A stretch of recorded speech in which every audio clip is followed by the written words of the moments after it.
Y mire, en el Teatro Orientación, una puesta en escena promueve la integración familiar y la comunicación entre padres e hijos. Los invito a verla. Estrellas en el Castillo es un monólogo donde se aborda temas de padres e hijos difíciles de tratar. Uno de ellos cuando los niños tienen algún familiar en un centro penitenciario y deben enfrentarlo socialmente y al mismo tiempo continuar con su vida. Bueno, es una obra que se creó a partir de la luminosidad.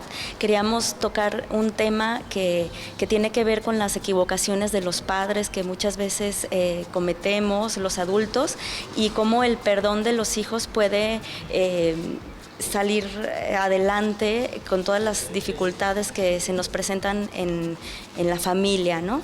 Entonces es una puesta en escena muy blanca, llena de un mapping escenográfico bastante interesante que logra un efecto 3D. La puesta en escena es para toda la familia y promueve el respeto, la integridad infantil, más allá de las circunstancias sociales, políticas, religiosas, étnicas o de género.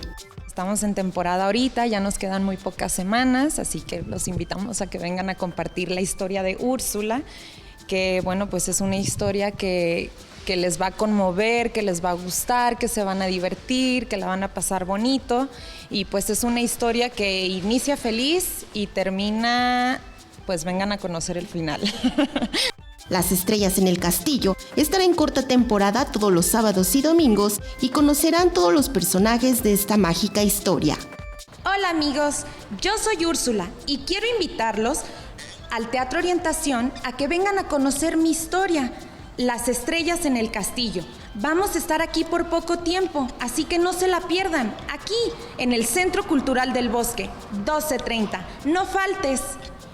Con imágenes de Libe Rodríguez, María José Valencia, 21 Noticias.